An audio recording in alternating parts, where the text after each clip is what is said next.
Eva on the other side of our studio of Media Watch, starting with Kenya. Indeed, hard to avoid. It's getting so much coverage online and across the board. Notably, these photos and videos of the queues of people going out to vote as early as 2 a.m. People turning up to vote. One man saying he was there from 2 a.m. He finally cast his ballot at 2 p.m. Wow. 5 a.m. to 2 p.m. That's a 9-hour wait. I don't know if I would be quite as dedicated. I would like to think so, but I doubt it. There you can see one video of the queue of people. Stunning, isn't it? So patient, so orderly, but one person is picking up on that sense of civic duty, saying if only politicians displayed similar levels of that civic duty, and to show the level of motivation. I mean, one woman even gave birth while waiting to vote. She gave birth at a polling station, went to a clinic to make sure everything was okay with the baby and herself, and went back to cast her ballot. She gave birth whilst queuing to vote. Yeah, the labour she felt fine going to the queue, went into labour, gave birth there, helped by fellow voters, and then went back later in the afternoon. Talk about democracy and what it means, and that really sums it all up, doesn't it? Amazing stuff. Yeah, shows us what we take for granted as well, and maybe amazing don't stuff. Give enough attention to. Okay, so people then seriously motivated. Absolutely, and there's one article I picked up on in the New York Times, written before voting began, but quite good for a background thing. A merger and an exodus, another election in Kenya. And it speaks briefly about, you know, that diplomat that was killed last week. He was one organising the electronic system that's been put in place for these elections. But really what it gives us is an idea of the colour, the tension rather, in Kenya since 2007, when over 1,000 people were killed in post-election violence. Now, every time there's a vote, there's pretty much a mass movement of people out of the cities. Bus and train fares go up 3% as women and children in particular, or 3 times 3, women and children in particular try and leave in case there's violence. This race again really neck and neck between the two candidates. So again, people wanting to leave just in case. But it also points out since 2010 there's been constitutional change. President, Parliament has slightly less power, and that has also in a way reduced tensions because it's not just say one ethnic group now that holds all the cards. So we'll have to see how this pans out, but a good article about background there. Okay, I understand 7 days to name the winner, and clearly tension mounts as it goes along.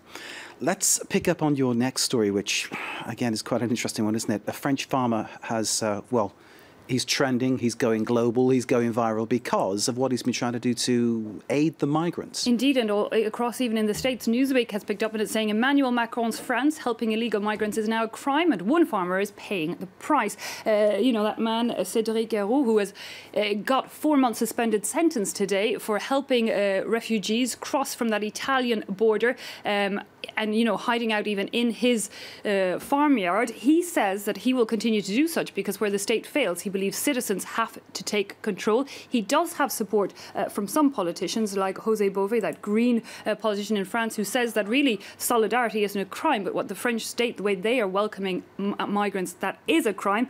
As you can imagine, though, some other politicians not quite singing from the same hymn sheet. I can probably name a few of them for you. Yeah, well, the centre-right party in particular is saying that actually they're very happy with what happened in the courts, saying that what this farmer was doing was he's being a delinquent, he's making vulnerable people even more vulnerable and in danger, happy with that. And one man has linked it to other migration news, saying he doesn't understand how Cédric Héroux has been punished for saving refugees when these far-right groups that are blocking the rescue of refugees in the Mediterranean Sea seem to go unpunished. Indeed, that's the ship that's been sailing around with the very, well, dubious message pasted alongside it about keeping migrants out. Indeed, and there's a number of cases of it, and Le Monde newspaper here in France actually picks up on how this rescue mission in the Mediterranean is becoming increasingly complicated. Italy now putting a new set of rules, or a code of conduct, if you like, for the NGOs.